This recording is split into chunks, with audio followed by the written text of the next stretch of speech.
My husband vanished for 6 long days and finally walked back in with a smug grin saying, "You should be thankful I even came home." I looked at him calmly and replied, "You're right, thank you. But this isn't your home anymore." Then I handed him the yellow envelope and watched every trace of color drain from his face. "You should be grateful I even came home." Silas stood in our hallway after 6 days of silence, looking refreshed and radiant, expecting gratitude for returning from the affair I'd already documented. He thought I was still the accommodating wife who'd ignore cologne I didn't buy and lies about conferences that didn't exist. He was wrong. But to understand how catastrophically wrong he was, I need to take you back 3 months to when I still believed in the marriage I thought we had. Back to when I was still Eliza Brennan who made excuses for suspicious behavior and convinced herself that trust meant not asking uncomfortable questions. Back to before I discovered that the foundation of 12 years together had been quietly dissolving while I was too busy maintaining appearances to notice the cracks. Before we continue, I want to thank you for being here and sharing these stories of resilience and strategic strength. If you believe that betrayal deserves accountability and that protecting yourself matters, please consider subscribing. It's free and helps us reach more people who need to hear this. Now let's see how this unfolds. My name is Eliza Brennan, and I'm a marketing consultant in Chicago specializing in brand strategy for mid-sized firms navigating digital transformation. For 7 years I'd been married to Silas Montgomery, an architect at Morrison & Associates, one of the city's respected design firms. Before marriage, we'd dated for 5 years, which meant we'd spent 12 years total building what I'd believed was an unshakable partnership. Long enough to think I knew someone completely. Long enough to be devastatingly wrong. We'd met at a community theater production of Our Town, where I was managing publicity and he was building sets. I remembered watching him work during rehearsals, the careful precision with which he measured lumber and assembled the skeletal structures that would become the play's temporary world. He'd approached me during a break, sawdust still clinging to his shirt, and asked if I wanted coffee. We'd talked for 3 hours at a diner 2 blocks from the theater, sketching dreams and future plans on paper napkins that we'd both saved for months afterward like they were precious artifacts marking the beginning of something significant. Those early years had been defined by beautiful struggle. Silas was establishing himself as an architect in a brutally competitive market, taking projects that paid poorly but built his portfolio and reputation. I was climbing from junior consultant to senior strategist, working 16-hour days to prove myself indispensable to clients who initially questioned whether someone my age could deliver strategic value. We'd survived on takeout food and shared ambition, celebrating small victories with champagne we couldn't quite afford and intimate dinners in our tiny apartment where the kitchen and living room occupied the same 12-foot space. My mother had disapproved initially, calling Silas's career path unstable and questioning whether an architect could provide the security she'd envisioned for my future. We'd proven her wrong together, or so I'd believed at the time. By the time we married, we'd both achieved versions of success that felt hard-earned and deeply shared. Silas had landed his position at Morrison & Associates where he'd eventually advanced to senior designer. My consulting practice had grown until I was pulling 6-figure contracts and turning down projects because my schedule couldn't accommodate additional clients. We'd moved into a 2-bedroom condominium with floor-to-ceiling windows overlooking the city, a space we'd furnished gradually with pieces that represented our combined aesthetic. Not luxurious by any means, but comfortable and undeniably ours. The condominium had been purchased primarily with inheritance money I'd received from my grandmother, a detail that would later prove legally significant in ways I couldn't have anticipated during those optimistic early years. Our life together had developed rhythms that felt like the architecture of genuine partnership. Saturday mornings were reserved for the farmers market near Lincoln Park, where Silas would select produce with the same careful attention he applied to building materials while I managed our reusable bags and provided running commentary about overpriced organic kale. Friday nights meant movie nights with takeout from the Thai restaurant on the corner, his choice of film alternating with mine in a democratic system we'd maintained for years. We hosted dinner parties where friends regularly called us the couple that makes marriage look easy, a compliment I'd accepted with pride that now felt like evidence of my own willful blindness. I'd treasured the small intimacies most. The way Silas would read passages from architecture journals aloud while I worked on client presentations at the dining table, sharing interesting design concepts like they were treasures he wanted me to appreciate. Our accumulated inside jokes and references that made us feel like we spoke a private language only we understood. The comfortable silence of two people who didn't require constant conversation to feel connected. Those details had comprised my evidence that our marriage was solid, functional, maybe even enviable to others who struggled with partnership dynamics. The changes had begun approximately 3 months before that devastating doorway confrontation. Subtle at first, easy to rationalize individually, but forming a pattern I'd actively chosen not to recognize as significant until the evidence became impossible to ignore. Silas started waking earlier than usual, his alarm suddenly set for 5:30 instead of the 6:15 he'd maintained for our entire relationship. He'd spend extended periods in the bathroom with the door locked, emerging already dressed and smelling of cologne I absolutely didn't recognize. The scent was expensive, distinctive, nothing remotely similar to the drugstore aftershave he'd worn throughout our years together. When I'd asked about it casually one morning, he'd mentioned something vague about receiving a sample at a client meeting, a detail too minor to challenge directly but notable enough to lodge in my memory. His phone behavior shifted dramatically during this period. The device that used to sit casually on countertops and nightstands became permanently attached to his person, always positioned face down, always within immediate arm's reach. When I'd enter a room where he was texting or scrolling, he'd shift the screen away with movements that were just slightly too quick, just slightly too deliberate to be unconscious. His laptop acquired new password protections seemingly overnight. Websites that used to load automatically now required authentication. Small digital fortifications that individually meant nothing but collectively suggested someone methodically building walls. Financial irregularities began appearing in our joint account statements.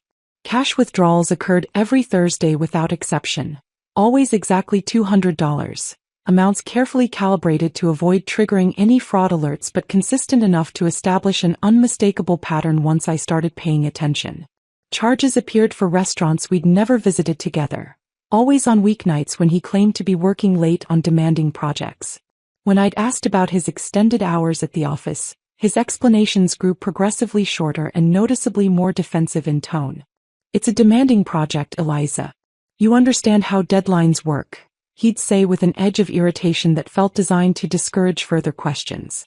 I did understand deadlines intimately. They were central to my own consulting work. But deadlines in my experience didn't typically require new cologne, secretive phone behavior, or regular cash withdrawals that formed suspicious patterns. My best friend Claire had noticed my deterioration before I'd fully admitted the problem to myself. During our monthly coffee meetup at our usual spot near Millennium Park, she'd studied me with the professional assessment of someone who spent her entire career documenting the dissolution of relationships.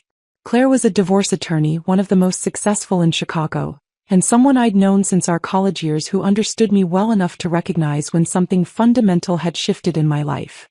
"You look completely exhausted," she'd said, not as casual observation but as clinical diagnosis that demanded explanation. "What's actually happening with you?" I'd found myself confessing details I hadn't consciously planned to share with anyone. Silas's growing emotional distance. The unexplained schedule changes. The cologne that smelled like expensive secrets. The phone guarding that suggested he was protecting information he didn't want me to access. The mounting sense that I was living with someone who remained physically present but had emotionally relocated to somewhere I wasn't invited to follow. Claire had listened without visible judgment, but I'd seen the recognition flash across her expression, the professional acknowledgement of a behavioral pattern she'd witnessed countless times in her legal practice. "Eliza, I've encountered this exact combination of behaviors at least 1,000 times professionally," she'd said carefully, her tone balanced precisely between personal friendship and professional observation. "I'm not definitively stating that Silas is having an affair, but I need you to understand that what you're describing represents textbook warning signs. Trust your instincts on this. They're usually accurate, and most people actually know the truth long before they're psychologically ready to consciously admit it to themselves." She hadn't pushed further after planting that seed. Claire understood intuitively that I needed to arrive at the conclusion independently rather than having it imposed from external sources. But that night, lying beside Silas as he scrolled through his phone with his back deliberately turned toward me, I'd felt something crack audibly inside my chest. Not my heart breaking exactly, but rather the foundation of my denial fracturing under the accumulated weight of evidence I could no longer successfully rationalize away. I'd been performing ignorance, actively protecting myself from a truth I'd already half discovered, and Claire's carefully chosen words had stripped away the last protective layer of willful blindness I'd been maintaining. The definitive confirmation arrived on a Tuesday evening when Silas made his first significant operational mistake. He left his laptop open on the kitchen counter while he showered, singing a John Mayer song I'd never once heard him play during our entire relationship. The screen glowed with his email inbox, and a notification appeared that fundamentally reorganized my understanding of reality. Last night was incredible. He's clueless. Can't wait for next week. The sender's name was Jennifer Caldwell, someone Silas had mentioned perhaps a dozen times over 3 years as his project manager at Morrison & Associates. Competent, he'd always said. Professional. Strictly business, nothing more. My hands trembled as I read the preview text repeatedly, hoping desperately that I'd somehow misunderstood the plain meaning of the words displayed before me, knowing absolutely that I hadn't. I didn't open the full email to read additional details. I didn't need to see more. Those 2 sentences contained everything necessary to understand what had been happening. My husband was having an affair. The woman involved knew about my existence and found my ignorance amusing enough to reference directly. They were actively planning future encounters with the casual comfort of an established pattern. I closed the laptop exactly as I'd found it, maintaining the precise angle and screen position. My mind felt eerily calm despite my heart racing with adrenaline.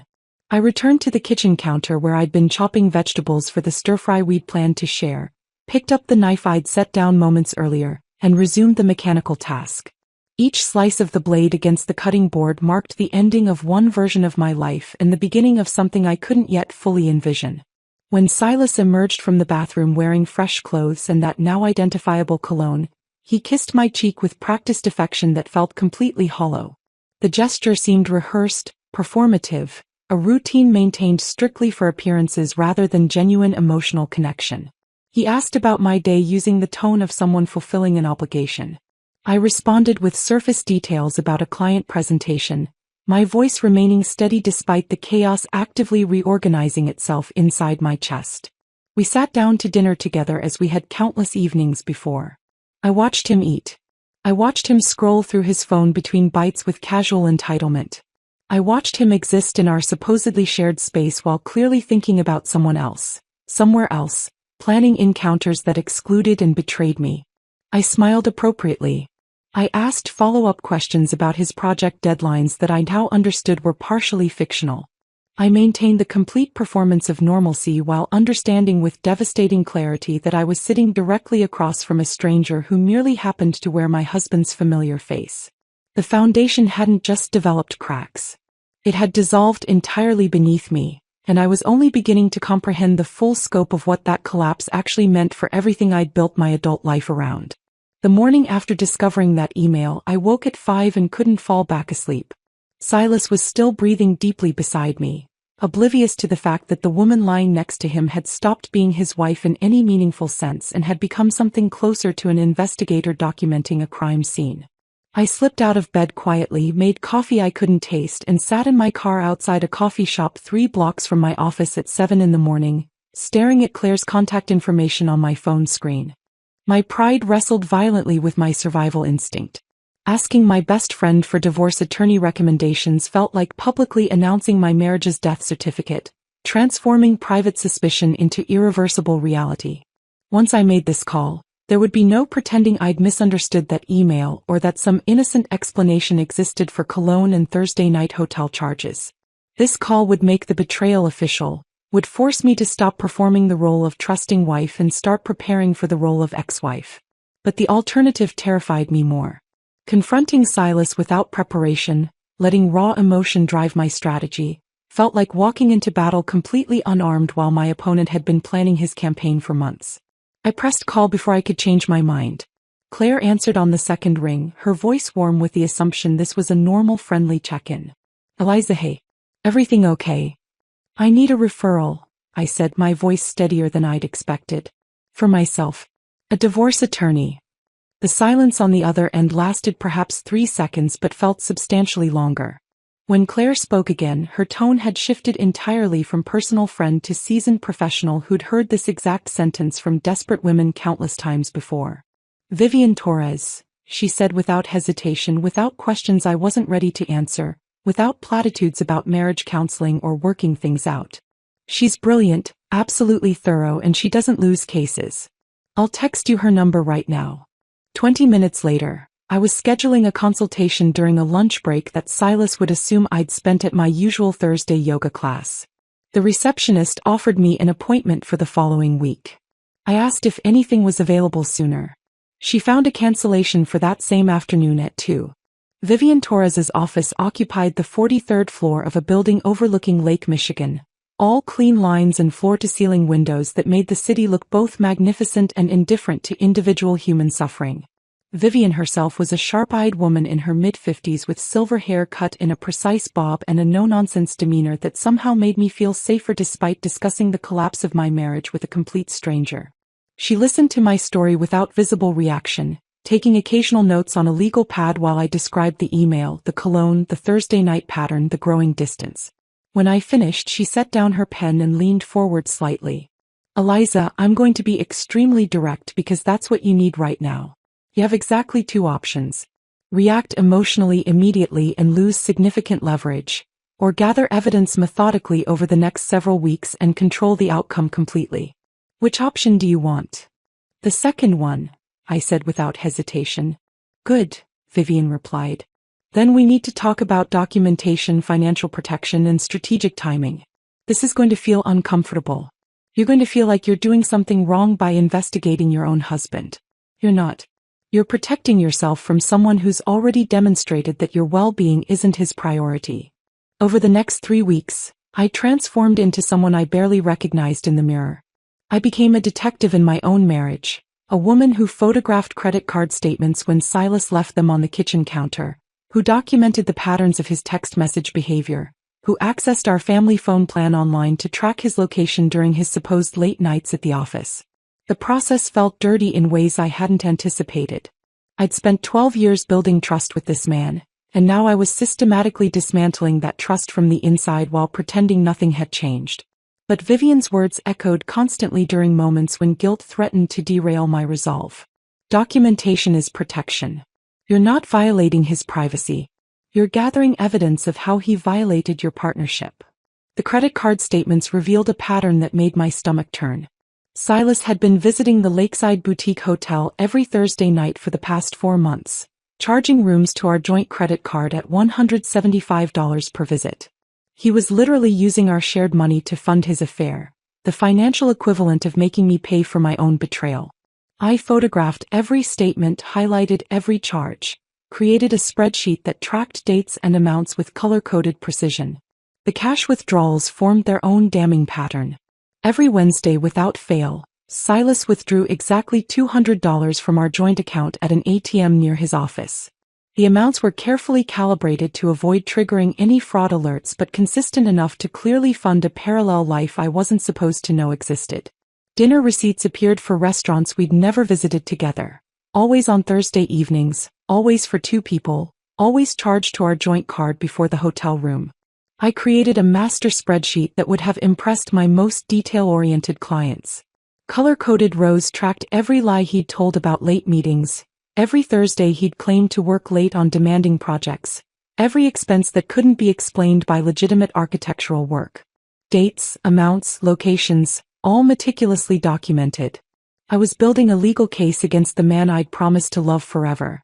And the irony wasn't lost on me that I was applying the same strategic thinking to ending my marriage that I applied to building brands for corporate clients. The hardest part wasn't the investigation itself. The hardest part was maintaining absolute normalcy while conducting it. I cooked dinners and asked about his day. I laughed at his jokes even though they no longer felt funny. I kissed him goodbye in the mornings and welcomed him home in the evenings, all while knowing that every word out of his mouth carried lies I was systematically cataloging for future use. My sister Nina noticed something was wrong during our weekly phone call about 2 weeks into my investigation. Nina lived in Milwaukee, worked as a graphic designer, and possessed exactly zero ability to hide her emotions or moderate her reactions. You sound completely weird, she said bluntly halfway through our conversation. What's actually wrong? I hesitated, knowing that telling Nina would open a door I couldn't close. But the weight of carrying this alone had become unsustainable, and I needed someone in my family to know the truth even if I wasn't ready for broader exposure. The confession poured out in a flood I couldn't control. The email. The cologne. The hotel charges. The evidence I'd been gathering. Nina's response was immediate and entirely predictable. I'm going to kill him, she said, her voice rising with genuine rage. I'm literally going to drive to Chicago right now and set his office on fire. Or maybe just his car. Does he still park in that garage on State Street? Nina, no, I said firmly, recognizing the dangerous edge in her voice. You can't do anything. If you confront him or cause any kind of scene, you'll completely ruin my legal strategy. Over the following days, Nina called repeatedly, each conversation escalating in intensity. She wanted to confront Silas directly. She wanted to expose him publicly on social media. She wanted to accidentally encounter him and Jennifer somewhere with her camera phone ready. Her protective rage was cathartic to witness but terrifying to manage. You need to promise me you'll let me handle this my way, I insisted during one particularly heated conversation. Vivian has a strategy. If you interfere, you could actually hurt my case. Nina agreed reluctantly, but I could hear the barely restrained fury in her voice. The situation became more complicated when she mentioned telling our mother Eleanor, a traditional woman who'd always adored Silas and believed strongly in the sanctity of marriage vows. Mom needs to know what he's doing to you, Nina argued. She deserves to understand why her son-in-law is a lying piece of... No, I interrupted. Mom can't know yet. She'll try to fix it. She'll want me to go to counseling or give him another chance or pray about it. I can't deal with that right now. Nina promised silence, but I heard the difficulty of that promise in her voice.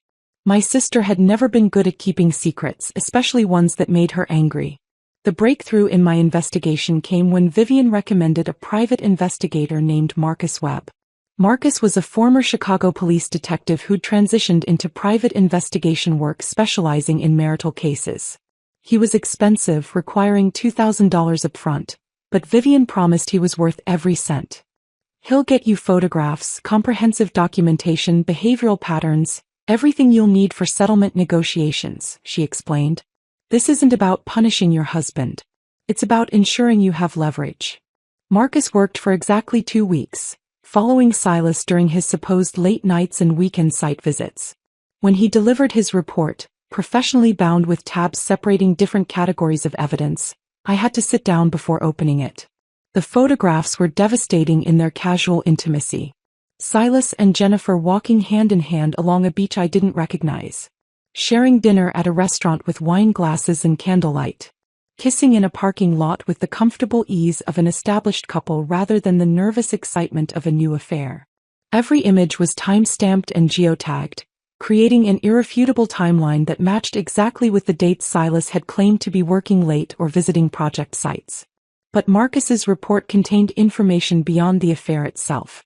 He discovered that Silas had been renting a lakeside cabin 40 minutes outside Chicago for the past 6 months. The rental agreement was in his name, paid with our joint credit card, a romantic getaway property he'd been using for extended encounters I'd known nothing about. The financial analysis Marcus included hit hardest. He'd calculated that Silas had spent approximately $12,000 of our joint savings on this affair over the past 6 months. Hotel rooms, restaurant dinners, the cabin rental, gifts that Jennifer received while I received nothing. Our shared money funding his betrayal. Marcus looked at me across his desk with an expression that mixed professional detachment with genuine sympathy. Mrs. Montgomery, your husband isn't just cheating, he said quietly. He's actively stealing from your shared future to fund it. That matters legally. That changes the calculation significantly. I drove home that evening with Marcus's report in my bag and a clarity I hadn't possessed before. This wasn't just an affair born from temporary dissatisfaction or midlife crisis. This was calculated, sustained, financially significant betrayal. Silas had been building a parallel life while allowing me to subsidize both his legitimate existence and his secret one. That night at dinner, I watched him eat the pasta I'd prepared and felt absolutely nothing. No love, no anger, just cold assessment of someone who'd proven himself unworthy of either emotion. The Friday morning Silas left arrived with deceptive normalcy. He emerged from the bedroom at his usual time, dressed in business casual attire with his small rolling suitcase already packed and waiting by the door. He approached me in the kitchen where I was preparing coffee and kissed my forehead with the same practiced affection he'd displayed for months, a gesture that now felt entirely mechanical. "Conference in Minneapolis this weekend," he announced, his tone carrying the casual confidence of someone who'd rehearsed this lie until it sounded natural. "Probably back Sunday evening, maybe Monday morning at the latest. Big potential client presentation. Can't miss this opportunity." I turned to face him, arranging my expression into what I hoped resembled supportive concern rather than the cold assessment I actually felt. "Good luck with the presentation," I said, forcing warmth into my voice. "I'll miss you." The words tasted like ash in my mouth, bitter and false, but I delivered them with the same performance quality he'd been demonstrating for months. He smiled, squeezed my hand briefly, grabbed his suitcase and walked out the door. Through the kitchen window, I watched his car exit our building's parking garage and disappear into morning traffic. The moment his vehicle was out of sight, I picked up my phone and called Vivian. She answered immediately despite the early hour. "He's gone," I said without preamble. "Told me he's attending a conference in Minneapolis. Back Sunday or Monday." "Verify it," Vivian responded instantly, her tone all business. "Call his office. Confirm whether the conference actually exists." I pulled up the main number for Morrison and Associates, the architectural firm where Silas had worked for the past 5 years. The HR coordinator answered on the third ring with professional cheerfulness. "Hi, this is Eliza Montgomery," I said, manufacturing concerned confusion in my voice. "I'm trying to reach my husband Silas, who's at your Minneapolis conference this weekend, but I've completely forgotten which hotel you're using. Can you help me with that information?" The pause on the other end lasted just long enough to confirm what I already suspected. When the coordinator spoke again, her tone carried genuine confusion rather than professional discretion. "Mrs. Montgomery, I'm sorry, but we don't have any conferences scheduled anywhere this quarter. Our next company event isn't until the spring symposium in March. Are you certain about the location and dates?" I thanked her politely, maintained my composed tone despite the confirmation burning through my chest, and ended the call. Silas hadn't gone to Minneapolis for any legitimate business purpose. He'd gone wherever Jennifer was waiting, probably to that lakeside cabin Marcus had documented, and he'd constructed this elaborate lie with such practiced ease that it was absolutely clear this wasn't his first fictional conference. Sunday arrived and passed with complete silence, broken only by a single text message that appeared on my phone at 9 in the evening. Extended. Don't wait up. No apology for the change in plans. No explanation for why a weekend conference had suddenly expanded into something longer. Just casual dismissal delivered in 6 words that assumed I'd accept whatever narrative he chose to provide. I stared at that message for several minutes, feeling something shift fundamentally inside me. The abandonment I might have felt during earlier stages of our relationship had transformed into something colder and infinitely more dangerous to him. Strategic resolve. Monday morning, I began dismantling our shared life with surgical precision. The locks changed first. I contacted a 24-hour locksmith service and had them install completely new mechanisms on our condominium door by noon. The lease was solely in my name, something I'd established 3 years earlier when we'd moved into this building using inheritance money from my grandmother. That detail, which had seemed irrelevant during happier times when we'd believed our partnership was permanent, now became crucial legal protection.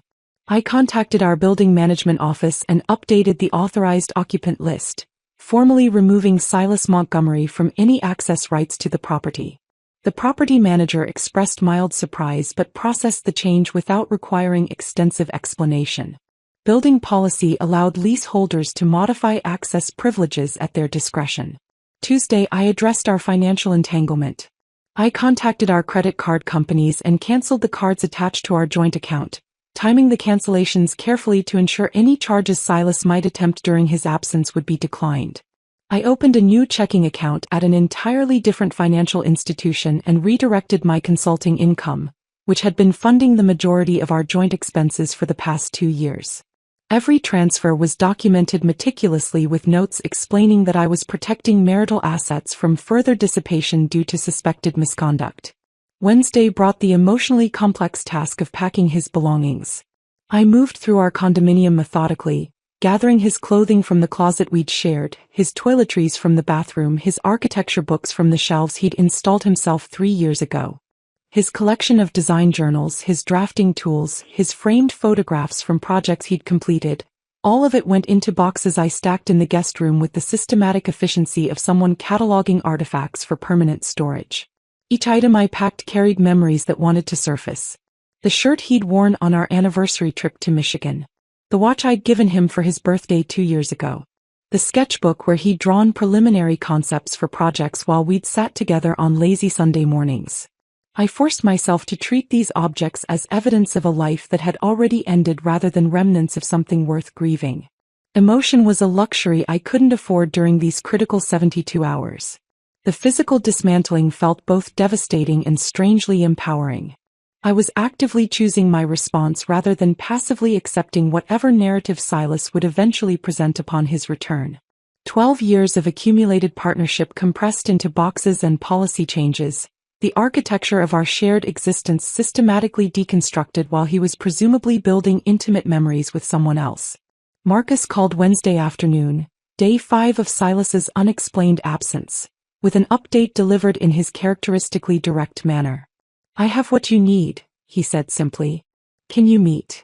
We arranged to meet at a coffee shop in a neighborhood far from anywhere I typically frequented, reducing any chance of encountering someone who might recognize me and ask uncomfortable questions I wasn't prepared to answer publicly.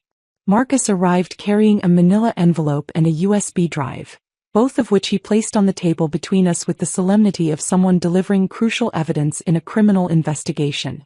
The printed photographs he spread before me showed Silas and Jennifer at what I now recognized as the lakeside cabin from his earlier surveillance reports. These images were different from the previous documentation, more intimate and somehow more damaging in their casual domesticity. They were cooking together in the cabin's small kitchen, Jennifer laughing at something while Silas stood behind her with his arms around her waist. They were sitting on the deck with wine glasses catching sunset light, their body language displaying the comfortable ease of an established couple rather than the nervous excitement of a new affair.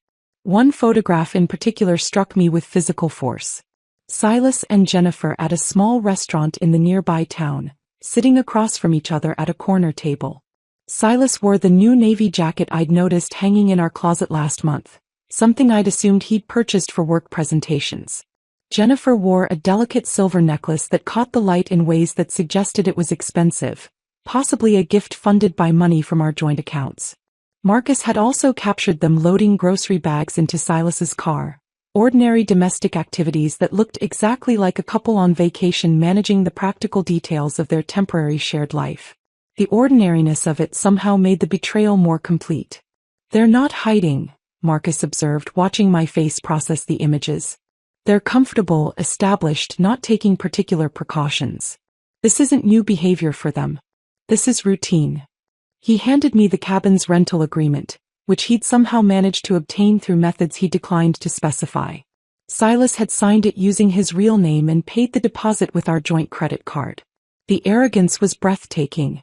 He'd literally charged his affair accommodations to our shared account, making me an unwitting financial participant in my own betrayal. Thursday evening, with Silas entering his 6th consecutive day of unexplained absence, I sat at our dining room table with documents spread before me like battle plans. Vivian was on speakerphone, guiding me through the assembly of what she called the accountability package. We compiled everything into a single yellow legal envelope. The divorce petition Vivian had filed that morning with the county clerk. Photographic evidence from Marcus with dates, locations and activities carefully annotated. Credit card statements with highlighter marking every affair-related expense. Bank records documenting my asset protection transfers accompanied by detailed notes explaining the legal justification for each action. A formal cease and desist letter restricting Silas's access to marital accounts. The building management letter confirming his removal from our condominium's authorized occupant list. Vivian had also prepared a comprehensive financial analysis calculating that Silas had dissipated approximately $12,000 of marital funds on this affair over 6 months. Hotel charges, restaurant bills, the cabin rental, gifts, all itemized with the precision of a forensic audit. This documentation would become central to property division arguments.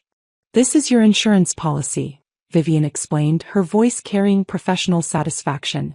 "When he returns, and he absolutely will return because men like this always assume they can manage multiple realities indefinitely, you hand him this envelope.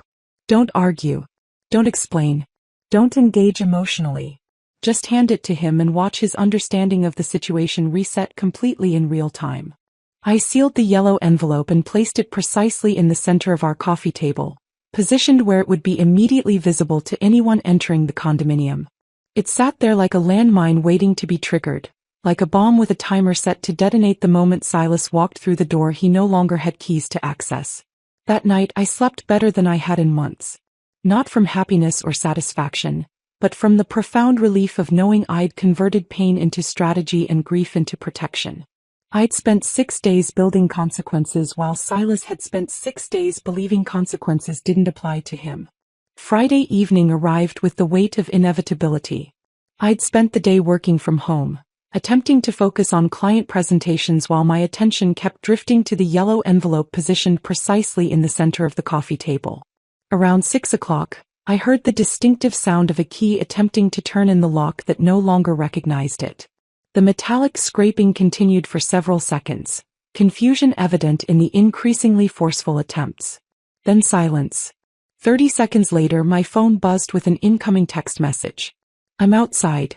Lock isn't working." I stood slowly, picked up the yellow envelope and walked toward the door with measured steps.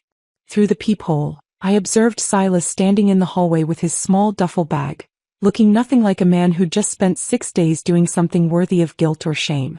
His hair was freshly cut, styled differently than usual. He wore a charcoal gray sweater I'd never seen before, paired with jeans that also appeared new. His entire appearance suggested someone returning from a rejuvenating vacation rather than an extended deception. I took a deliberate breath, steadied my hands around the envelope and opened the door. The sight of him standing there, looking so utterly comfortable and untroubled, nearly fractured the composure I'd been carefully constructing for this exact moment. Not because I missed him or felt residual affection, but because the complete absence of guilt on his face confirmed everything I'd come to understand about the person he'd become. Or perhaps had always been beneath the performance I'd mistaken for genuine partnership. His expression registered mild annoyance rather than contrition, as though the malfunctioning lock represented the primary inconvenience of his evening. His eyes met mine with the casual entitlement of someone who'd never seriously considered that actions might generate consequences. Then he spoke the words that would permanently crystallize my understanding of how completely our realities had diverged. "You should be thankful I even came home. Honestly, Eliza, after the week I've had, walking back in here feels like a sacrifice." The audacity momentarily stole my ability to respond. He'd vanished for 6 consecutive days with a fabricated story about a conference that didn't exist. He'd spent that time at a lakeside cabin with his project manager, engaging in the affair I'd been documenting for months. And now he stood in our hallway framing his return as some magnanimous gesture I should receive with gratitude. For a fraction of a second, I felt the deeply ingrained urge to accommodate, to smooth over tension, to prioritize his comfort over my own reality. That impulse had been trained into me through years of partnership where maintaining peace had gradually become more important than maintaining truth. But the weight of the envelope in my hands anchored me to the strategy Vivian and I had constructed. "You're right," I said, keeping my voice level and emotionless. "Thank you for coming home. But this isn't your home anymore." I extended the yellow envelope toward him, holding it in the space between us like a physical border marking territory he no longer had permission to cross. "Your early severance package. Everything you need to know is inside."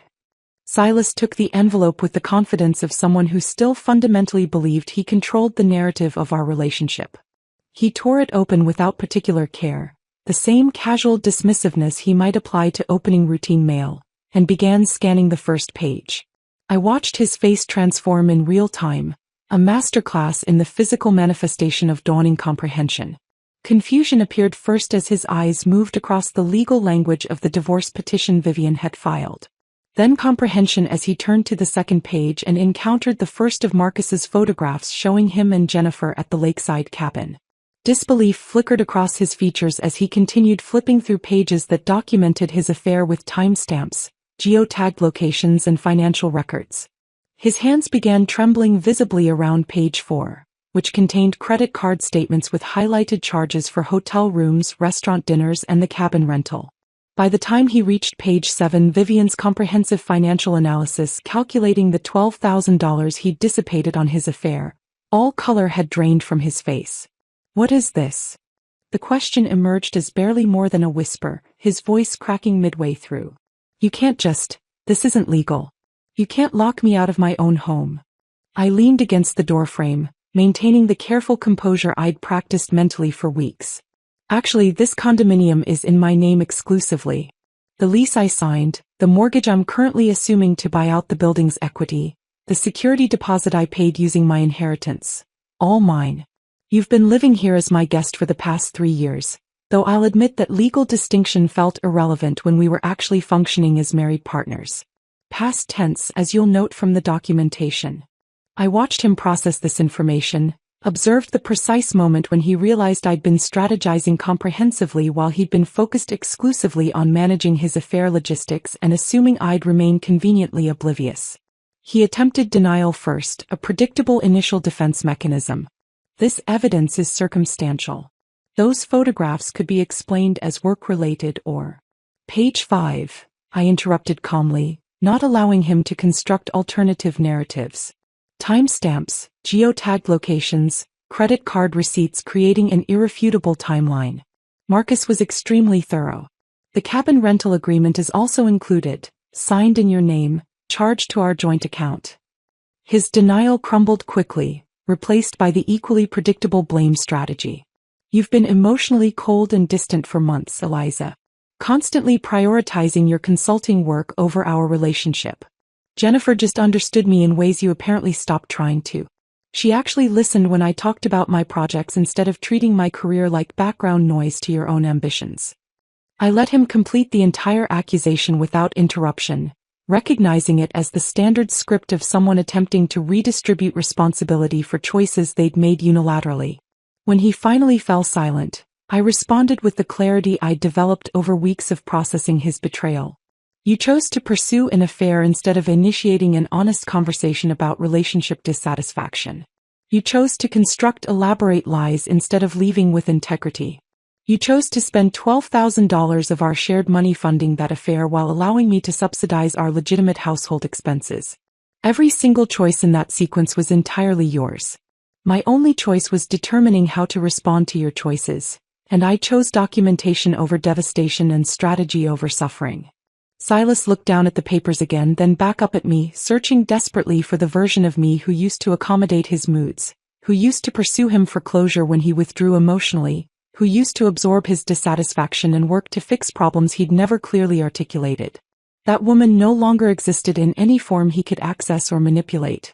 "Where am I supposed to go?" he asked, his voice now stripped of the earlier arrogance, reduced to something smaller and more uncertain. "That's an excellent question you should have considered before spending a week at a lakeside cabin with Jennifer, charging the entire romantic getaway to our joint credit card," I replied evenly. "Your belongings are packed systematically in the guest room. You have exactly 1 hour to collect them before building security enforces the occupancy restrictions outlined in the management letter included in your documentation package." He attempted one final appeal, reaching for our shared history as though it could function as leverage against the present reality. "We were together for 12 years, Eliza. That has to mean something. You can't just erase 12 years.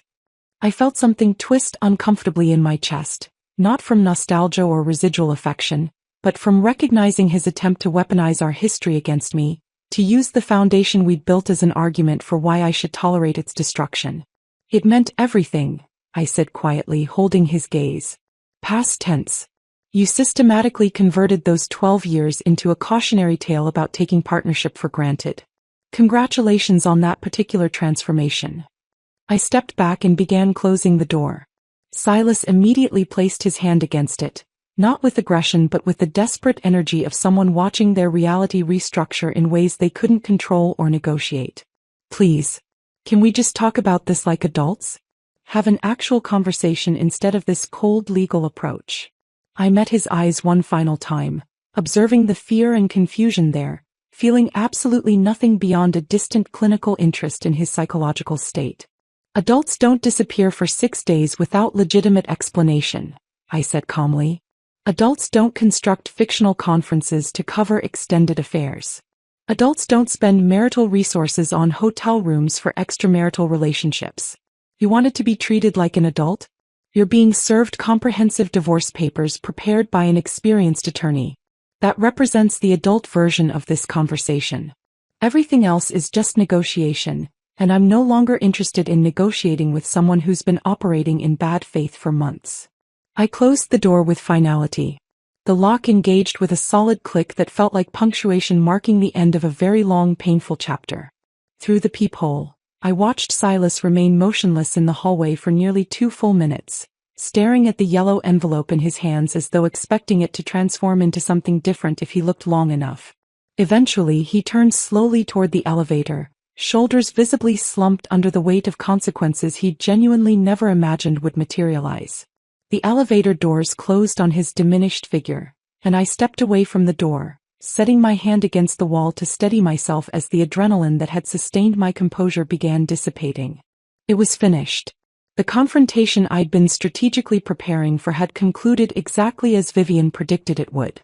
The apartment felt unnaturally quiet after Silas left. I remained standing near the door for several minutes, listening to the silence settle around me like physical substance. My hands were trembling slightly from the adrenaline that had sustained my composure during the confrontation, and I pressed them flat against the cool wall to steady myself. The weekend passed in a strange suspended state where I existed somewhere between relief and anticipation. I knew the confrontation at my door represented only the beginning of a longer process, not a clean ending. Silas would need to process what had happened, and processing would inevitably lead to reaction. Monday morning arrived with unexpected developments that confirmed my instincts about consequences extending beyond our private dissolution. My phone rang at 10:15 with a call from an unknown number displaying a downtown Chicago area code. I answered cautiously, and a professional female voice introduced herself as Patricia Winters, Human Resources Director at Morrison & Associates. Mrs. Montgomery, I'm calling regarding information we've received concerning a relationship between 2 of our employees, she said, her tone carefully neutral in the way HR professionals master when discussing potentially litigious situations. We're conducting an internal investigation and wanted to inform you as a professional courtesy, given that you may be affected by these developments. I sat down slowly, uncertain what response was appropriate or expected. I appreciate you letting me know, I said carefully. Patricia continued with measured precision. When you called our office several days ago inquiring about a conference in Minneapolis, that inquiry was noted in our system as it raised questions about employee whereabouts and company representations. Subsequently, several staff members reported observing behavior between Mr. Montgomery and his project manager Jennifer Caldwell that appeared to violate our workplace conduct policies. We take these matters seriously, particularly when they involve supervisor-subordinate relationships that may create hostile work environments for other team members. I learned over the following days, through carefully worded updates Patricia provided and through information Marcus continued gathering, exactly what had unfolded at Morrison & Associates after Silas returned from his 6-day absence. Colleagues who'd previously overlooked or dismissed the dynamic between Silas and Jennifer as professional collaborations suddenly viewed their interactions through a different lens. Hushed conversations in conference rooms with doors closed. Extended lunches that weren't listed on calendars. The way Jennifer's face changed when Silas entered a room, and how his attention shifted immediately to her regardless of who else was present. Small behaviors that individually meant nothing but collectively formed a pattern multiple employees had independently reported to HR. The investigation moved with surprising speed, likely accelerated by Morrison & Associates' desire to address potential liability before it escalated into formal complaints or legal action. Jennifer, as a direct report to Silas, was in clear violation of the company's fraternization policy that explicitly prohibited romantic relationships within reporting structures. Within 2 weeks of the investigation's initiation, she was transferred to a different department working under a different senior designer, accompanied by a formal written reprimand that would remain in her personnel file. Silas faced substantially harsher consequences. As the supervisor in the relationship, he bore greater responsibility for maintaining appropriate professional boundaries. His demotion from senior designer to associate designer came with a corresponding salary reduction of approximately 18%. The high-profile municipal library project he'd been leading was reassigned to another senior designer. His professional reputation within the firm, carefully cultivated over 5 years, sustained damage that would require years to repair if repair proved possible at all. I hadn't engineered any of these consequences. I'd simply called HR to verify a conference, documented reality, and allowed that reality to generate its own momentum. The satisfaction I felt observing these developments was grim rather than celebratory, tinged with the recognition that multiple lives were being disrupted by choices Silas had made without considering collateral damage. Tuesday evening brought a complication I'd been trying unsuccessfully to prevent. My phone rang at 11 with my mother's name displayed on the screen, and I knew immediately that Nina's restraint had finally shattered. "Eliza," my mother began, her voice carrying an emotion I couldn't immediately identify as anger, disappointment, or confused hurt. "Nina told me about Silas. She told me everything." I closed my eyes, bracing for the conversation I'd been dreading since filing the divorce petition. "Mom, I was going to tell you when." "How could you not tell me?" she interrupted, her tone sharpening. "How could you make such a major life decision without discussing it with your family? Without even informing me that your marriage was in crisis?" The direction of her response caught me completely off guard. I'd anticipated sympathy, offers of support, perhaps questions about how I was managing emotionally. Instead, my mother seemed primarily upset about being excluded from the decision-making process. "I needed to handle this my own way," I said carefully. "I needed space to think clearly without." "Marriage is about working through difficulties, Eliza," she said, her voice taking on the lecturing tone I remembered from childhood when I disappointed her expectations. "You don't just throw away 12 years because of a temporary crisis. Have you considered counseling? Have you made any genuine attempt to understand what drove Silas to this behavior? What role your own actions might have played in creating distance between you?" Her words landed like physical blows. My mother, who'd always adored Silas, who'd praised his career accomplishments at every holiday gathering, who'd held him up as an example of the stable partner she'd hoped I'd find, apparently couldn't process that he'd systematically betrayed me. Instead, she was redirecting focus to my secrecy and questioning whether I'd adequately examined my own contribution to marital breakdown. I attempted explaining the evidence. The affair that had lasted months, not days. The $12,000 he'd spent from our joint accounts. The fictional conference and 6-day disappearance. The calculated deception that demonstrated this wasn't a momentary lapse but a sustained pattern of choices. My mother countered each point with traditional wisdom about forgiveness, commitment, and the complexity of long-term relationships. "Everyone makes mistakes, Eliza. Marriage means choosing to forgive and rebuild, not running to divorce attorneys at the first sign of trouble." The conversation deteriorated from there, eventually ending with my mother saying she needed time to process everything and me realizing with painful clarity that her support was conditional on my performing the role of wounded victim seeking reconciliation rather than strategic actor protecting her own interests. I sat on my couch after that call ended, feeling a different kind of betrayal settle into my chest. I'd lost my husband to his own choices, but I was also losing my mother's uncomplicated support because I'd refused to perform grief and helplessness in ways she found acceptable. Wednesday brought an unexpected confession from Claire that further complicated my understanding of how long I'd been navigating deception without recognizing it. She invited me to dinner at a quiet bistro in a neighborhood where we were unlikely to encounter anyone from our professional or social circles. Over wine I needed more than I wanted to admit, Claire made a confession that had clearly been weighing on her for months. "Eliza, I need to tell you something I should have mentioned a long time ago," she began, her face displaying the kind of genuine guilt that can't be manufactured. "Last December, probably around the 10th or 11th, I saw Silas having lunch with a woman at that Italian place on Randolph Street.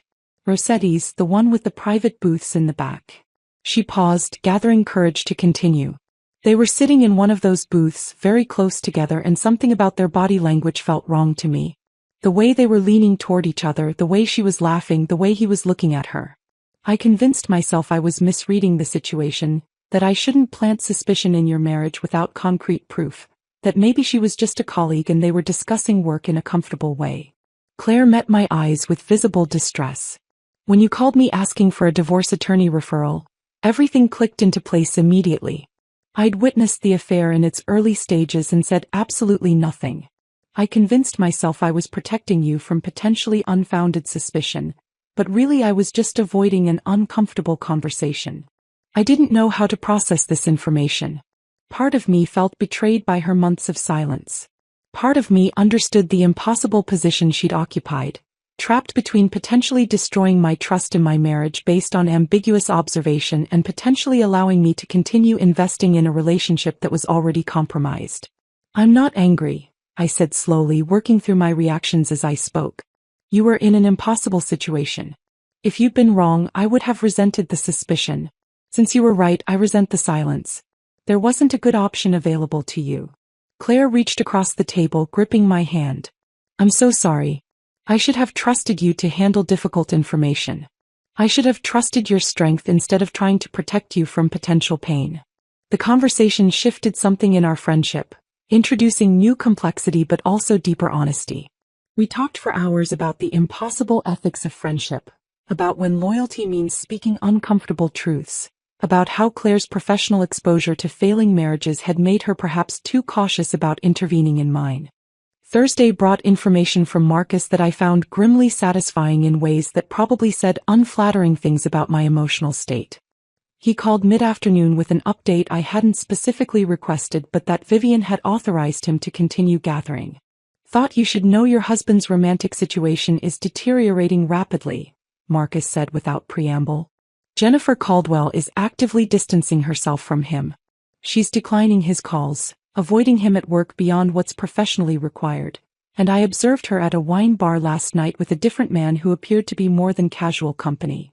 He continued in his characteristically dry tone.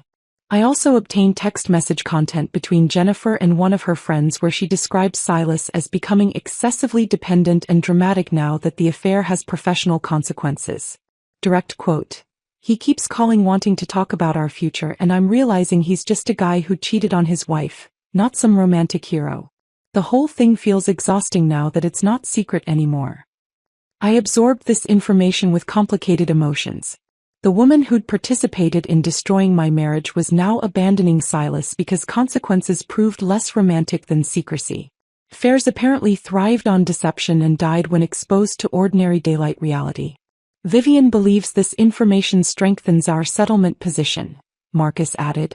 Demonstrates that Silas destroyed a 12-year marriage for a relationship that couldn't survive exposure, which undermines any argument that he deserves consideration for temporary emotional crisis or genuine alternative partnership. I thanked Marcus and ended the call, sitting quietly with the knowledge that Silas was now experiencing his own version of abandonment and betrayal. I didn't feel satisfaction exactly, more a grim recognition that consequences were distributing themselves with a certain organic justice I hadn't needed to engineer. The week following Marcus's update about Jennifer's abandonment of Silas brought developments that fundamentally altered my understanding of what I'd been navigating. I'd believed I was dealing with an affair, a betrayal of emotional and physical fidelity that had lasted several months. What Vivian's financial analyst uncovered suggested something far more calculated and substantially more disturbing. Vivian called me on a Thursday afternoon requesting an urgent meeting at her office. Her tone carried a weight I hadn't heard before, not quite anger but something close to controlled outrage on my behalf. I arrived within the hour, and she had bank statements and financial records spread across her conference table like evidence at a criminal trial. Eliza, my forensic accountant, found something during the asset discovery process. Vivian began without preamble. Silas didn't just have an affair. He's been systematically planning financial separation for at least 6 months, possibly longer. She slid several documents toward me. Bank statements for an account I'd never seen before, opened at an institution we'd never used together, solely in Silas's name. The account had been established in early March, approximately 7 months before his 6-day disappearance. Over those months, he'd been redirecting portions of his quarterly bonuses and freelance consulting income into this hidden account rather than depositing them into our joint finances as he'd always done previously. The current balance was $28,417. I stared at the number, my brain struggling to process the implications. $28,000 that should have been marital property, that should have been contributing to our shared household expenses and future planning, secretly diverted into an account I'd known nothing about. He was building an exit fund, Vivian said, her professional composure cracking slightly to reveal genuine anger. While you were paying the majority of your household expenses from your consulting income, believing you were contributing to shared financial stability, he was constructing a separate financial foundation for whatever life he was planning without you. She pulled out additional documentation showing our household expense patterns over the same period. My consulting income had covered our mortgage, utilities, groceries, and most discretionary spending. Silas's base salary had ostensibly been contributing to joint savings and shared expenses, but the forensic analysis revealed that his actual contributions had decreased substantially starting in March while his income had remained constant. The difference had been flowing into the hidden account. This isn't impulsive infidelity, Vivian continued. This is calculated financial planning for abandonment. The affair with Jennifer wasn't a crisis or temporary breakdown. It was his audition for a new life he'd been methodically preparing to fund with money he stole from your marital partnership. The realization restructured everything I'd understood about the timeline and nature of his betrayal.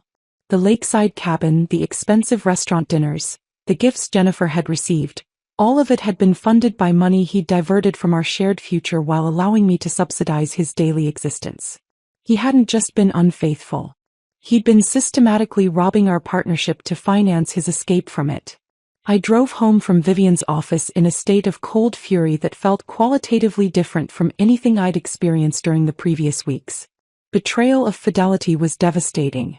Betrayal of trust was profoundly painful. But this level of calculated financial deception felt like a different category of violation entirely. The following day brought information from Marcus that added another dimension to my understanding of who Silas actually was beneath the performance I'd mistaken for authentic partnership. He called mid-morning with a tone that suggested he was delivering information he knew would be difficult to receive. I interviewed several of Silas's former colleagues as part of the background investigation for your settlement proceedings, Marcus began. One of them, a woman named Rebecca Hartley who left Morrison and Associates about 3 years ago, mentioned something that seemed significant enough to follow up on. He paused briefly before continuing. When I asked about Silas's professional reputation and character, Rebecca asked if this investigation was about his pattern of workplace relationships. Her exact words were, "I know Jennifer isn't the first because he tried the same approach with me during my first year at the firm." Marcus explained that he'd conducted a follow-up interview with Rebecca, who described Silas making persistent advances during her initial months at Morrison and Associates when she'd been a junior designer and he'd been a mid-level architect. She'd rebuffed him clearly and professionally and he'd eventually stopped, but the experience had made her uncomfortable enough that it had contributed to her decision to leave the firm for a position elsewhere. Rebecca had also mentioned rumors about another situation involving an intern named Michelle approximately 2 years before Jennifer, though that relationship had been more speculation among staff than confirmed fact. The timeline would have placed it during a period when Silas and I were still married, still supposedly committed to our partnership. "I can't definitively prove the situation with Michelle," Marcus said carefully, but Rebecca's direct experience combined with the rumors suggests Jennifer represents a pattern of behavior rather than an isolated incident or one-time mistake. I sat with this information for hours after ending the call, feeling the past rewrite itself yet again. How many of Silas's late nights at the office had actually been work? How many demanding projects had been cover stories for relationships that simply hadn't progressed as far as his involvement with Jennifer? How many times had I accepted his explanations about overtime and client meetings while he was actually pursuing or conducting affairs with colleagues? The pattern suggested that Jennifer wasn't the woman who'd tempted my faithful husband into uncharacteristic behavior. She was simply the most recent woman who'd said yes to advances Silas had apparently been making throughout our marriage whenever opportunity and receptiveness aligned. Vivian incorporated this information into our settlement strategy, using it to demonstrate systematic deception rather than a singular lapse in judgment that might warrant leniency or consideration of mitigating circumstances. The narrative shifted from husband who made a mistake during a difficult period to husband who maintained a pattern of infidelity and deception throughout the marriage. Sunday afternoon brought an unexpected and painful conversation with Nina that added yet another layer to my understanding of how extensively Silas had manipulated the people around him to insulate his deceptions. We met for coffee at a place near her apartment in Milwaukee, and she seemed agitated in ways that suggested she'd been carrying something difficult for some time. "I need to tell you something that's been making me feel sick since you told me about the affair," Nina said once we'd settled into a quiet corner booth. "Last Thanksgiving, do you remember when you were helping Mom in the kitchen for like an hour before dinner?" I nodded, uncertain where this was leading. "Silas and I ended up alone on the porch during that time," Nina continued, her voice tight with emotion. "I'd been noticing that he seemed different, distracted, and that you seemed stressed in ways you weren't talking about. So I said something to him. I told him I'd noticed he seemed distant from you lately, and that if he was having doubts about the marriage or going through something difficult, he needed to address it honestly with you rather than letting problems build." She paused, her hands gripping her coffee cup with visible tension. "He looked me directly in the eye, Eliza, with this completely sincere expression and said, 'Nina, I love your sister. You're just seeing work stress, not distance from her. Everything between us is fine. I appreciate you caring enough to check, but I promise you there's nothing to worry about.'" Nina's voice cracked slightly as she continued. "He lied to me so convincingly while he was actively cheating on you that I actually felt guilty afterward for suspecting there might be problems. He manipulated me into being his character witness, into reassuring myself that their marriage was solid, and I completely believed him." Her revelation explained the intensity of Nina's rage when I'd first told her about discovering the affair. Her anger hadn't just been protective fury on my behalf. It had been partially about her own sense of complicity, about having been weaponized against her own instincts and used to validate a false narrative. "That's why I wanted to confront him so badly," Nina said. "Why I had to force myself not to drive to Chicago and destroy something of his. He'd made me complicit in your deception.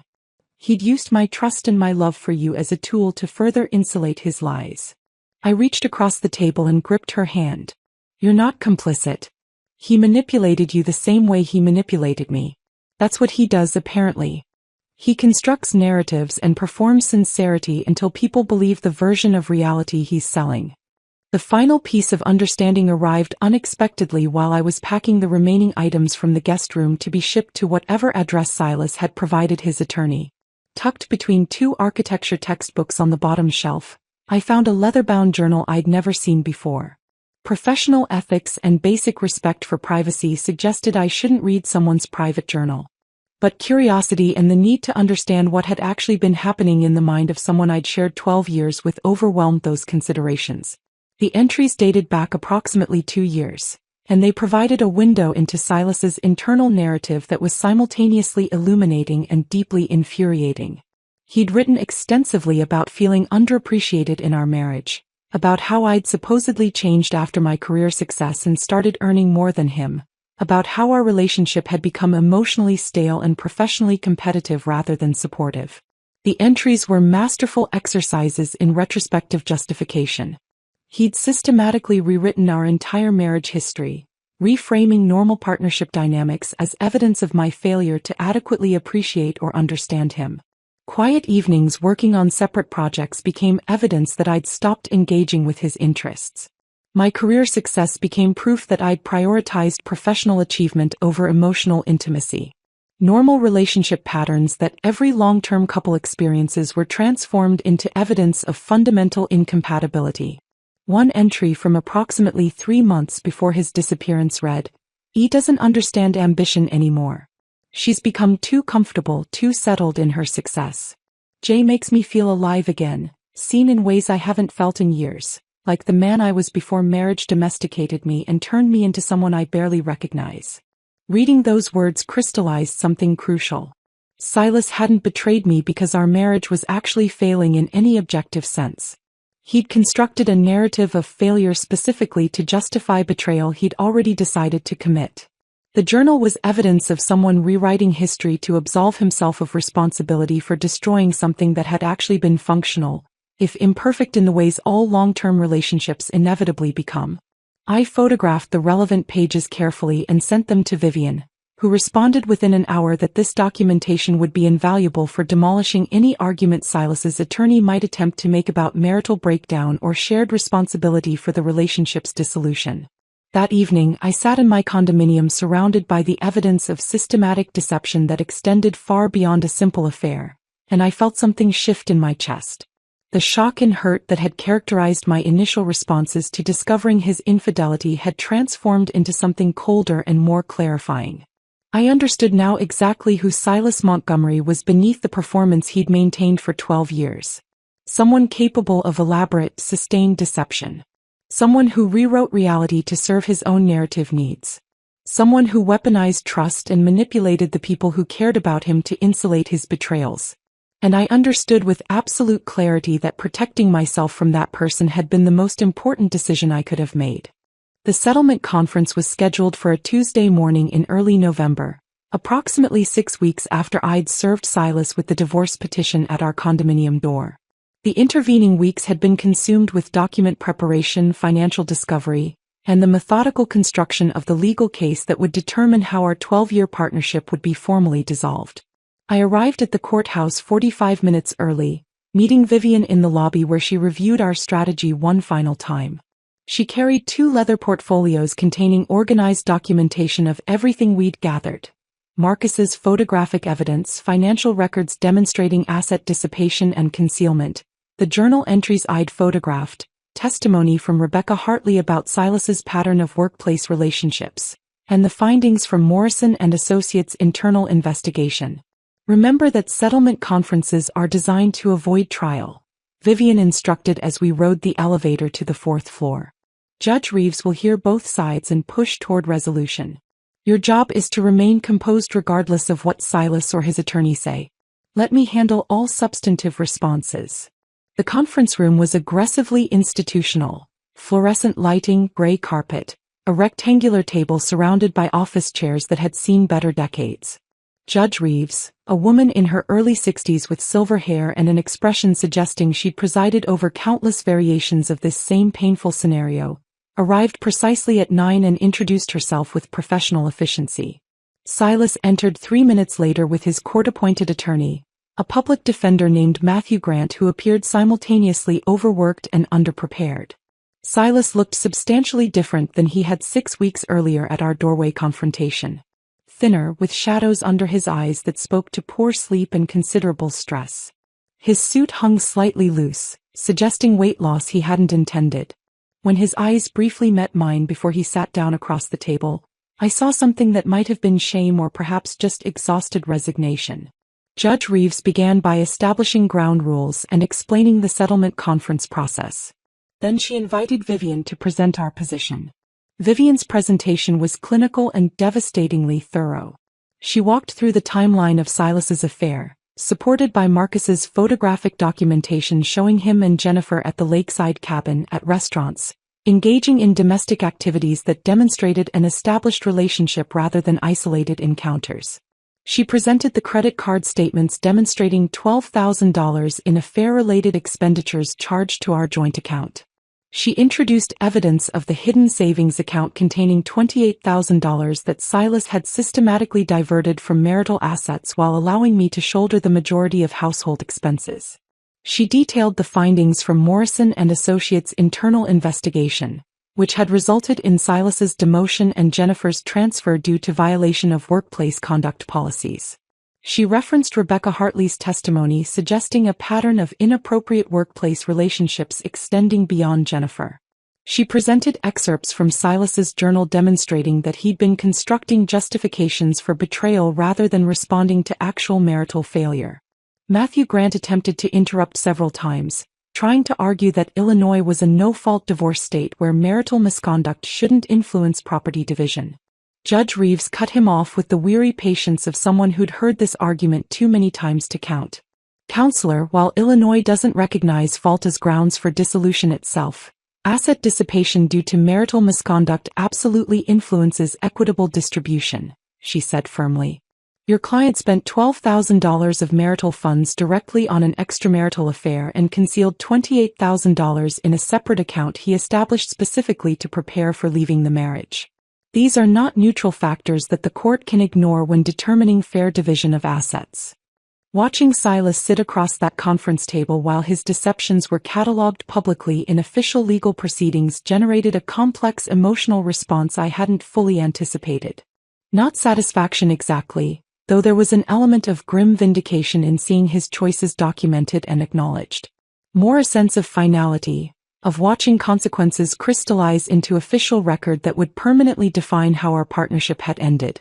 Silas kept his eyes fixed on the table throughout most of Vivian's presentation, occasionally glancing at documents Matthew Grant slid toward him but never once meeting my gaze directly. His shoulders carried tension that spoke to acute discomfort with having his private betrayals examined in this sterile public forum. Judge Reeves called a 15-minute recess after Vivian concluded her presentation. I stepped into the hallway outside the conference room, needing distance from the claustrophobic space where my marriage was being systematically dismantled into financial calculations and legal terminology. Silas emerged from the conference room perhaps 2 minutes later. His attorney remained inside, likely reviewing documents or preparing whatever weak counterarguments might be available given the comprehensive evidence Vivian had presented. Silas approached me slowly, stopping approximately 6 feet away with visible hesitation. "Eliza, please," he said, his voice carrying a desperation I'd never heard from him during our 12 years together. "This has gone too far. We can still fix this situation. I made serious mistakes, I acknowledge that completely, but what you're doing now, destroying my career, taking everything, this feels vindictive rather than proportional." I looked at this man I'd loved and trusted and built a life with, and felt nothing beyond distant clinical observation. The emotional connection that had once defined my understanding of who I was in relation to him had been completely severed by the accumulated weight of his deceptions. "Vindictive would be public exposure beyond legal proceedings, Silas," I replied evenly. "Vindictive would be sending Marcus's photographs to every architect in Chicago. Vindictive would be contacting Jennifer's family to explain exactly how their daughter spent her weekends. What I'm actually doing is protecting assets you systematically attempted to steal and ensuring you bear appropriate financial consequences for choices you made freely and repeatedly over an extended period." He shifted approaches, his eyes developing a glossy quality that suggested either genuine emotion or performed distress. "Don't you remember who we were together? Don't those 12 years mean anything to you anymore?" I stepped slightly closer, lowering my voice so our conversation wouldn't carry to others in the hallway. "They meant everything to me until you decided they meant nothing. You don't get to retroactively weaponize our shared history after you spent 6 months systematically planning your exit and 6 days celebrating it at a lakeside cabin with your project manager." His face crumpled slightly at the directness of my response. Before he could attempt another argument, Judge Reeves's assistant called us back into the conference room. The final settlement terms were delivered with bureaucratic efficiency that reduced 12 years of partnership into 15 minutes of legal language. I retained full ownership of the condominium and the mortgage I'd been paying, with Silas receiving no equity share because Judge Reeves determined his marital misconduct had dissipated equivalent value. I received 68% of our remaining joint savings, calculated by taking the current balance, adding back the $12,000 he'd spent on affair-related expenses and the $28,000 he'd concealed in the hidden account, then dividing proportionally while accounting for my substantially larger financial contributions over the previous 3 years. Silas retained his personal belongings, his vehicle, and his retirement accounts minus a portion allocated to me representing the years when I'd financially supported his career during periods of income instability. Judge Reeves determined that no spousal maintenance was appropriate in either direction given that we'd both been self-sufficient professionals earning comparable incomes throughout most of the marriage. The entire dissolution of our legal partnership was articulated and formalized in less time than it typically took us to choose a restaurant for dinner. Matthew Grant offered Silas quiet reassurances that this represented the best possible outcome given the circumstances, which I recognized as legal euphemism meaning he'd had absolutely no leverage to negotiate better terms. I signed the settlement agreement with steady hands, each signature functioning as punctuation marking the definitive end of a very long, increasingly painful chapter.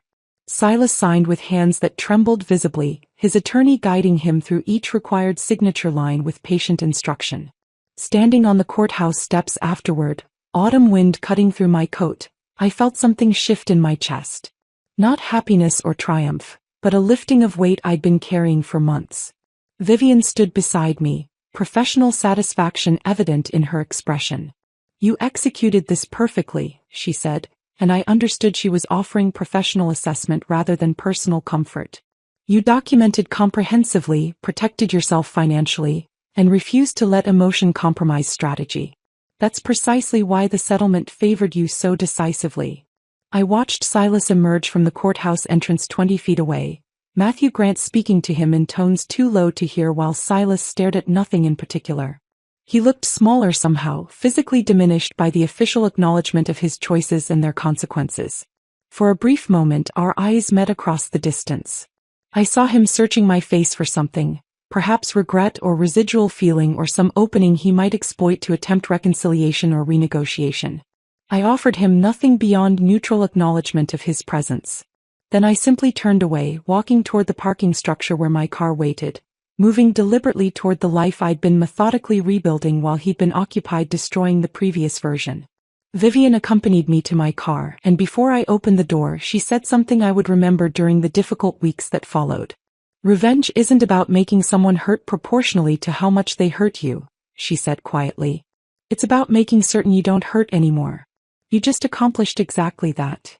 I drove away from the courthouse understanding that while the legal dissolution was complete, the emotional processing would continue for some time. But the foundation was established.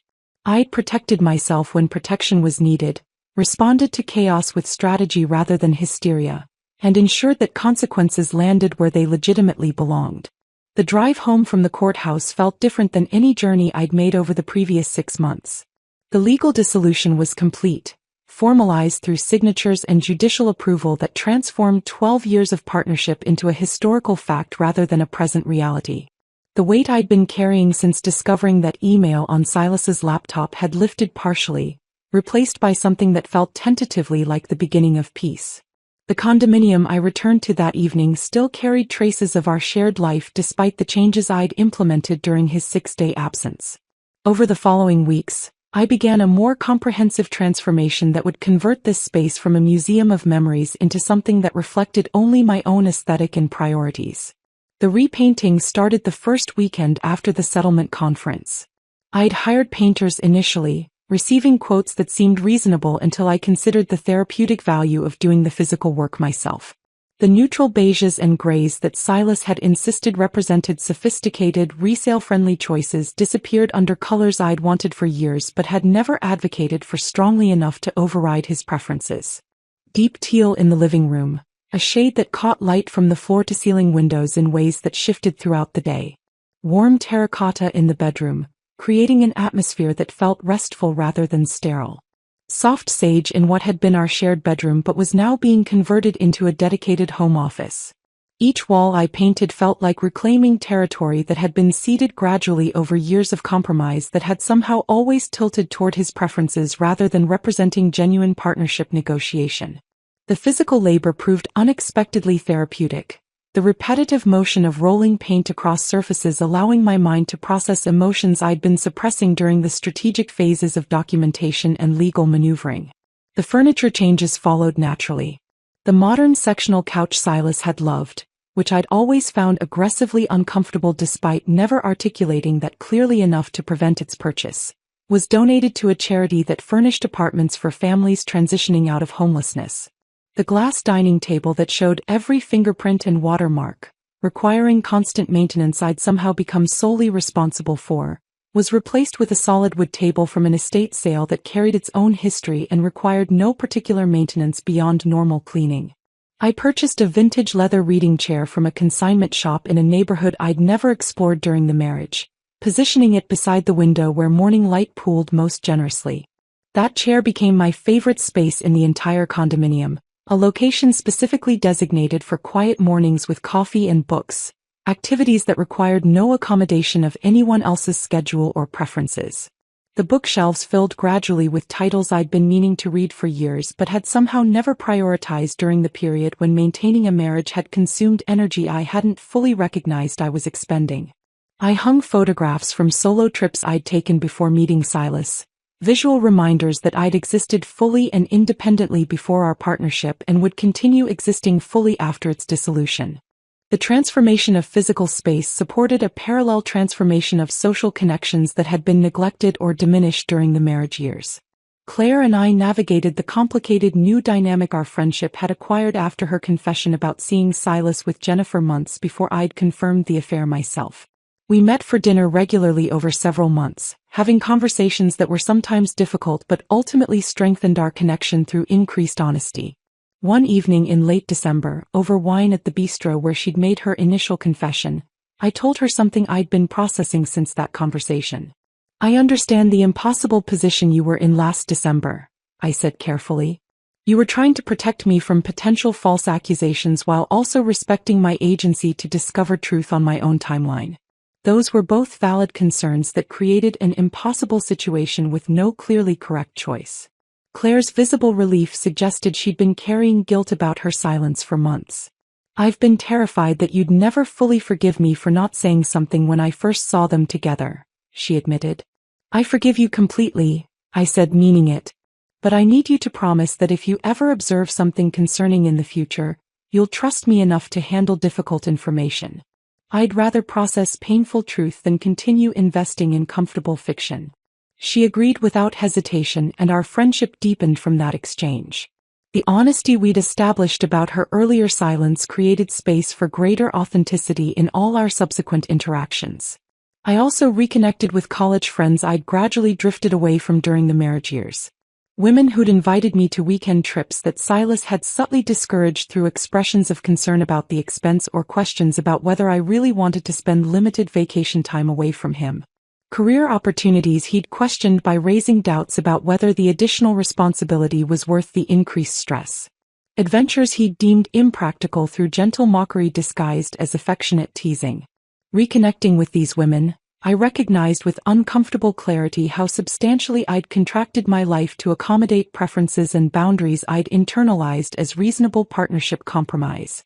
The world had always been larger than the version I'd been inhabiting. I'd simply stopped noticing the borders I'd accepted. Some relationships didn't survive the divorce.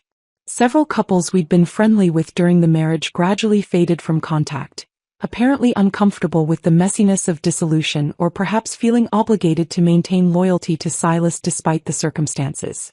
I noticed their absence but didn't particularly mourn it. Friendships built primarily on couple-based social activities rather than genuine individual connection proved unsustainable once the couple configuration dissolved. The relationships that remained and strengthened felt qualitatively different, more authentic, constructed on who I actually was rather than who I'd performed being as part of a partnership unit. 9 months after the settlement conference, on an unremarkable Tuesday in early June, I received a text message from an unknown number that initially generated mild curiosity about its origin before I read the content. "I understand now what I destroyed. I'm sorry for everything that happened. I hope you're finding happiness in your new life." I stared at the message for several minutes, sitting in my teal living room with evening light filtering through windows that framed a view I'd been looking at for years but had only recently started genuinely seeing. I waited to feel something significant. Rage at the inadequacy of his apology. Vindication that he'd finally acknowledged responsibility. Residual pain from the wounds he'd inflicted. Instead, I felt mild curiosity about what had prompted him to send this message now, followed by profound indifference that felt qualitatively different from the cold strategic detachment I'd cultivated during the divorce proceedings. This wasn't suppressed emotion. This was genuine absence of emotional investment, the psychological equivalent of observing a stranger's life from substantial distance. I didn't respond. The text wasn't really for me despite being addressed to me. It was for him, an attempt to alleviate guilt by performing contrition and seeking absolution I had no interest in providing.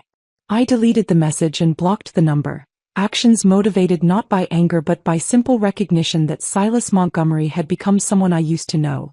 A character in a story I'd finished writing and had no intention of reopening. That evening, I met Claire for dinner at our usual spot and mentioned the text during our conversation. "How do you feel about it?" she asked with the careful attention of someone who'd learned to recognize significant emotional moments. I considered the question honestly before responding. "Nothing," I said, recognizing the truth as I articulated it. "I feel nothing about him specifically and everything about my life as it exists now. That's how I know I've actually healed rather than just performing healing." Claire raised her wine glass with a slight smile. "To nothing," she said, acknowledging both the absurdity and profound truth of the toast. We both laughed, and the conversation moved naturally to other topics that comprised our current lives rather than dwelling on the past that had been processed sufficiently to no longer demand constant attention. The yellow envelope that had represented the culmination of my strategic response to betrayal found permanent residence on a shelf in my home office, positioned where I'd see it whenever I worked but not so prominently that it dominated the visual space. Friends who visited occasionally noticed it and asked about its significance with curiosity that suggested they recognized it meant something beyond ordinary office supplies. "A reminder that documentation defeats manipulation," I'd explain when asked. "And that strategic thinking produces better outcomes than emotional reaction." Some people laughed nervously, unsure whether I was joking. Others nodded with recognition that suggested they'd navigated their own difficult situations requiring similar approaches. A few asked for Vivian's contact information, which I provided without hesitation. Late one night in early autumn, nearly a year after serving Silas with divorce papers at my condominium door, I pulled the yellow envelope from its shelf and examined its contents one final time. The photographs Marcus had taken.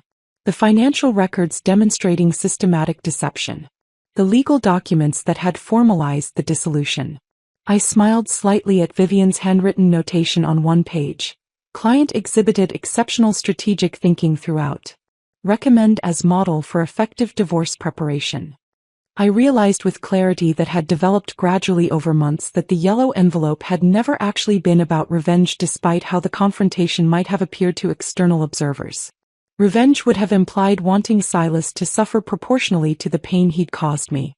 What I'd actually wanted, what I'd methodically achieved, was protection from ongoing harm, accountability for choices that had damaged our partnership, and dismantling of power imbalances he'd created and maintained through sustained deception.